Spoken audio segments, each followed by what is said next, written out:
naman ako inaargabyado. Nagsisimba naman ako itong linggo. Hindi ako nakalilimot sa iyo. Nag-donate pa ako sa simbahan. Tapos, magkaka-cancer ako, stage 4. Yes, pananampalataya yun. Lord, gusto kong gumaling. Pagalingin mo ako, pananampalataya yun. Lord, naniniwala ako, mabuti ka, makapangyarihan ka, pagalingin mo ako, pananampalataya yun. Pero wala nang mas gaganda pang pananampalataya. Lord, gusto kong gumaling. Pero ikaw ang bahala kung gusto mo akong gumaling. At syempre masasaktan siya na naghihirap ka, na wala, hindi mo naranasan sa mundong ito ang ginhawa, nagkasakit ka pa. Pero kung sa tingin naman niya, makatutulong ito para sagipin ang kaluluwa mo, so be it. Yun ay titiisin niya. Isa sa pinakaayaw nating mangyari sa atin, maging sa kapwa natin, lalong-lalo na sa sino mang mahal natin ay ang magkasakit. Ang magkasakit ng malala, malubha. Sapagkat sabi nga natin, mahirap magkasakit. Mahirap sa katawan, mahirap sa isipan, mahirap sa kalooban, stress yan, mahirap din sa bulsa kapag wala namang masyadong paghuhugutan. Kaya nga madalas ang dasal ng marami sa atin, Lord, okay lang, walang ganong pera. Basta wala lang magkakasakit ng malubha sa aming pamilya. Kaya nga yan ang madalas na hinihiling natin sa pagdarasal natin. Yan din madalas ang wish natin o prayer natin kapag nagsa-celebrate tayo ng birthday natin. Yung kalusugan lang natin, malaking bagay na para sa atin. That is also the reason why maraming nagsisimba kapag sinabing healing mass daw. Maraming nagpupunta sa mga lugar o sa mga tao na may healing power daw, na kapag papagaling daw, mabilis tayong bumibili ng mga pagkain, inumin, produkto, gamot, na kontra cancer daw, kontra diabetes daw. May iba nga, nandiyan nagpapadoktor na, nagpapaalbularyo pa. Nandiyan may mga hawak na rosaryo, may mga kung anong-anong mga proseles, anting-anting pa. Nagdasal na, nagpatawas pa sa takot na magkasakit o hindi gumaling sa sakit. But the good news is this, gusto rin ng Panginoon na tayo ay healthy. Ayaw din, wala sa kalooban ng Diyos na ang tao, sa una pa lang, wala na sa kalooban niya na ang tao ay magkasakit. Itong makikita natin sa Ebanghelyo, nang mag-request sa kanya ang ketongin, hindi siya nagdalawang isip. Hindi niya sinabing, teka, pag-iisipan ko muna. Teka, busy ako. Iniisip ko, hindi pa malinaw sa akin kung bakit nagkahiwalay si Dominic at si Bea. Joke. Nagpaunlak siya agad. Immediately he said, I do will it. Be made clean. Yun ang kalooban ng Diyos sa atin.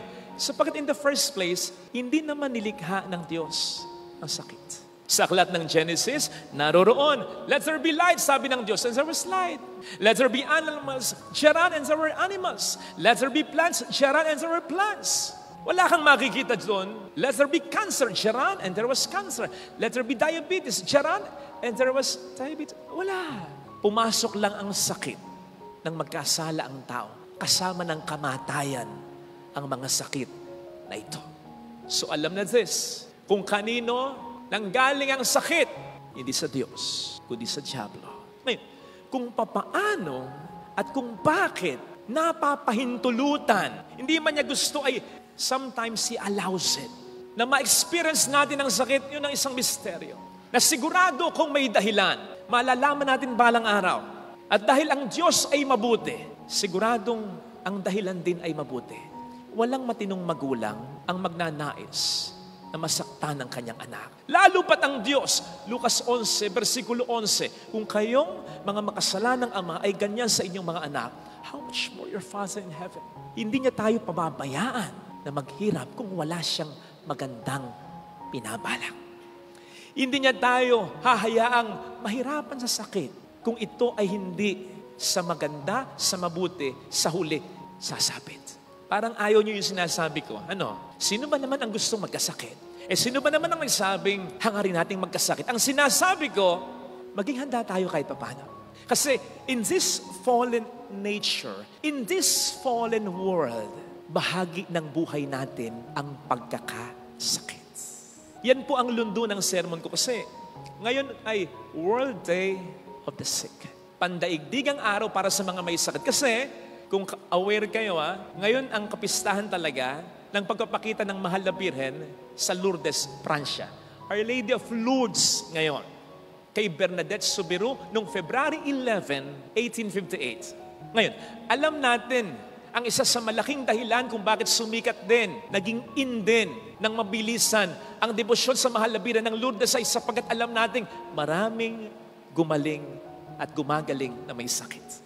Pero, alam din naman natin, marami rin ang hindi at least physically ay gumagaling sa kanilang sakit. Halo-halo lang. Kung papaanong nung mabuhay si Kristo sa mundong ito, hindi naman niya pinagaling ang lahat ng may sakit. In fact, bago siya umalis at pumunta sa kalangitan, hindi naman niya in-eradicate ang sakit.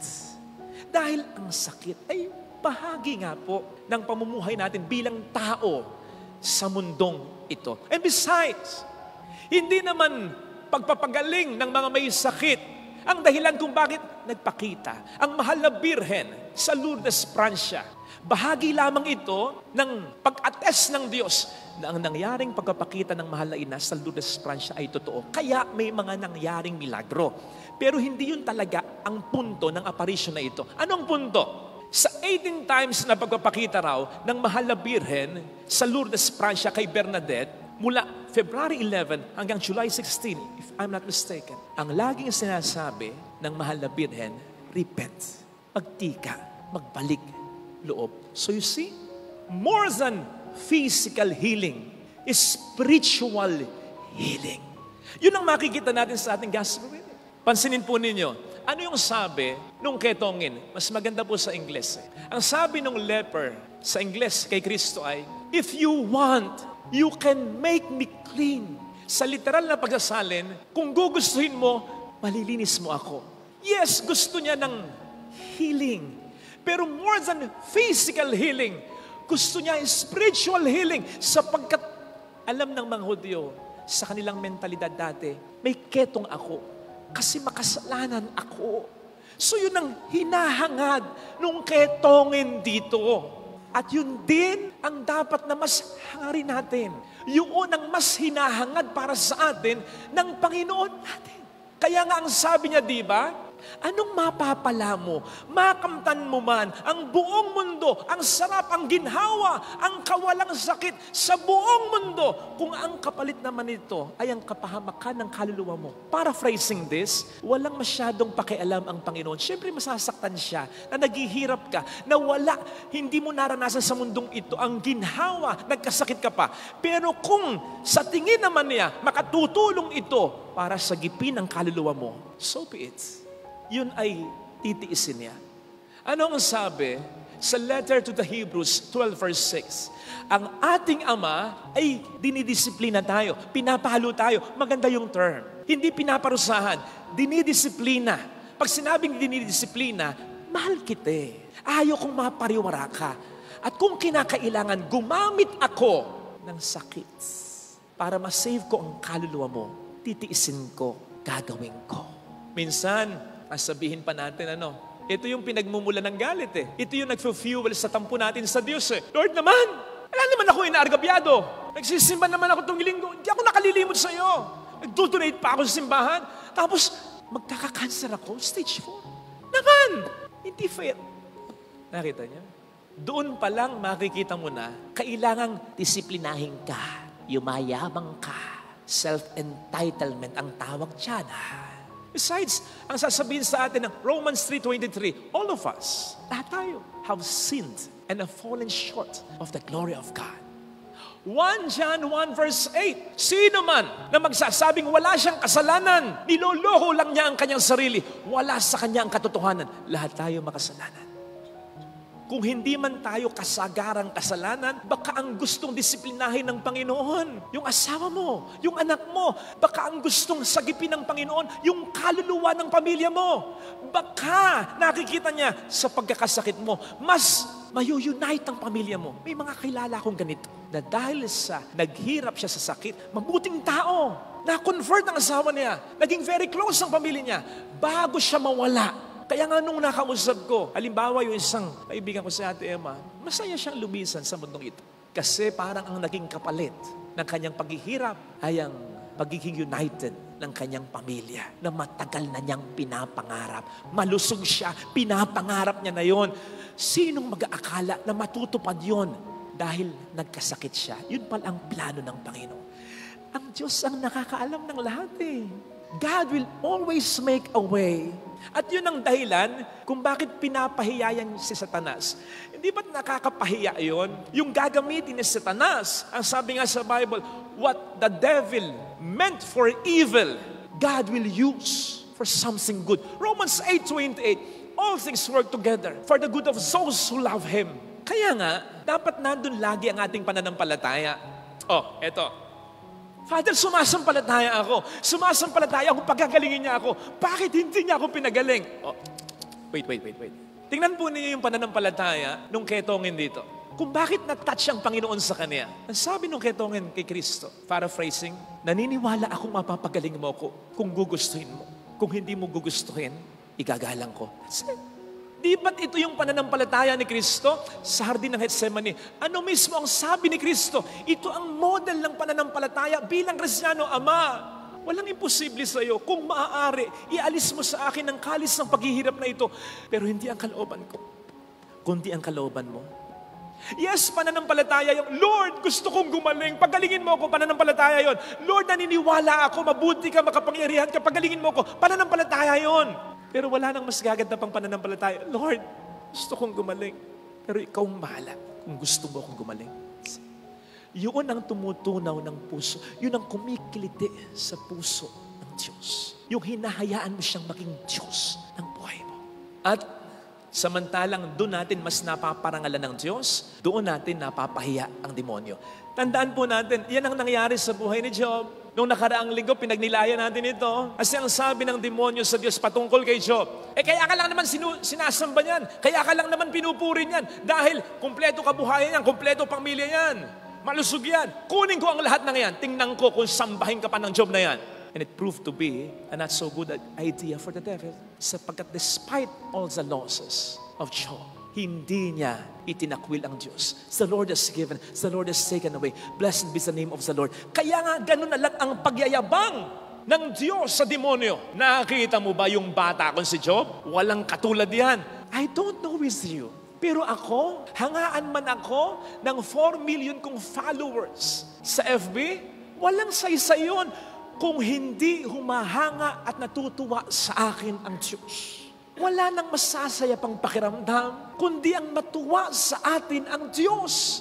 Sapagkat yung katuwaan din na yun ng Diyos ang magpapahiya sa demonyo ng lubos-lubos. Habang itinatanghal natin ang Diyos, binabao natin lalo sa impyerno ang demonyo. Yun ang ginawa ni Job. Kaya natameme ang Diablo, naparangalan ang Diyos. Kita po ninyo, napakayabang ng Diablo. More than 2,000 years ago, tinalo na siya ng Diyos. Pero hanggang ngayon, arya. Bakit? Ang yabang, hindi niya matanggap ang pagkatalo niya? Pwede? At po pwedeng, in connection with this, ang dinadahilan niya, Diyos ang kalabang ko Father Fidel. Ano asahan mo? Siyempre matatalo ko. Ano ka ba? Para kang tanga. Pwedeng yun ang ipinapangahas niya Diyos yung kalaban kaya hindi siya masyadong napahiya. Kaya maganda na tulad ng mahal na ina, paggamit tayo sa Diyos upang paulit-ulit nating ipahiya ang Diablo, durugin natin ang yabang nito sa pagtulad natin sa ating Panginoon at ganun din kay Job. Kasi kapag tinutularan natin ang Panginoon at si Job, sa kabila ng mga problema, nagpupuri pa rin tayo sa Diyos. Ay, nako! Ano sasabihin ng demonyo? Ibang usapan na ito. Hindi na Diyos ang kalabang ko Hindi anghel to Tao lang to pero pinapahiya ako. Wala nang matitirang yabang pa. Wala nang mukhang ihaharap pa ang demonyo. On the other hand, sa pagbaba ng demonyo, pagtayog naman lalo para sa atin ng Diyos. Kasi po pwedeng sabihin ng Diyos, hindi ito anghel, pero kung magpuri sa akin, lubos-lubos. You see, ayaw kong i-downgrade yung pagpupuri ng mga anghel sa Diyos. Kung may nalalamang kang napakagaling mag-concert, Taylor Swift, magandang orchestra, pagsamasamahin mo yan. Ganon kasarap pakinggan ang pagpupuri ng mga anghel sa Diyos. So I don't want to downgrade that. Iba yan. Okay? But come to think of it. Ang mga anghel, hindi naman napapagod yan eh. Hindi naman nahihirapan yan eh. Hindi naman nagkakasakit yan eh. Hindi naman nakararanas yan ng bukas. O ngayon pa lang, isipin mo na anong ipapakain mo sa anak mo bukas. Hindi naman nakararanas yan, naranasan mo. Paano kinabukasan ng mga anak mo? Hindi naman nakararanas yan ng naranasan mong niloko ka, pasaway ang anak mo. Kaya while I don't want to downgrade yung pagpupuri ng mga anghel sa Diyos, iba pa rin ang pagpupuri nating mga tao. Kasi may halo itong sakripisyo. Lalo pat kung sa kabila nito, magpupuri at magpapasalamat pa rin tayo sa Diyos. Kapatid, iba yun. Iba yun. Kamakailan ay napunta ako sa isang may sakit. Medyo malubha na siya. To cut the story short, sabi niya sa akin, Father, salamat sa mga sermon mo. Sabi ko sa kanya, salamat sa sermon mo. Father, sermon ko? Oo. Yan. Yang kahit malala yung sakit mo, hawak mo rosaryo, nangingiti ka pa rin, nagdarasal ka, nagpapakabuting tao ka. Hindi ko alam kung ako nasa kalagayan mo, kung ganyan din ako. Sana maging ganyan din ako. Kasi yun ang tatatak sa isip ko eh.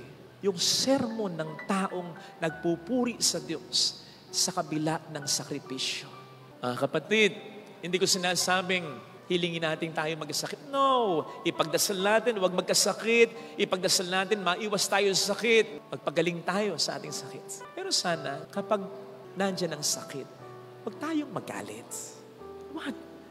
Hindi yan galing sa Diyos. Inalaw lang ng Diyos dahil may magandang balakin ang Diyos. Mas matutuwa ang diablo kung siya na nga ang nagdulot niyan, mag-iinit pa ang ulo mo. Mas lalakas ang kapangyarihan niya. Psalm 22 verse 3, God, who is all holy, is enthroned upon the praises of His people. Alalaumbaga, ang Diyos ay inilalagay daw natin sa throne ng ating buhay. Pinagahari natin sa ating buhay kung pinapupurihan natin siya. At yun ay kung sa kabila ng mga problema, nagpupuri pa rin tayo sa Kanya. And so, alam na ang kabaligtaran niyan, kung sino ang itinotrono natin, pinagahari natin sa ating buhay kapag tayo nakaranas ng problema at tayo magagalit, maiinis, magmumura, magrereklamo. Kaya nga pansinin mo, kapag may nararanasan tayong problema at naiinis tayo, nagmumura tayo, nagagalit tayo sa Diyos, mas mumipikit eh. Kasi mas lumalakas ang kapangyarihan ng diablo. Huwag ganon. Tutulungan tayo ng Panginoon. Gusto ng Panginoon, kumaling ka. Pero habang hindi pa, maniwala ka, may magandang iniluluto siya. May magandang ginagawa siya. Ito sana mga kapatid ang ating ipagdasal sa ating banal na misa. Upang dumating man ang pagsubok at tulad ng sakit, mas lalo tayong sa Diyos sumampalataya at kumapit. Amen.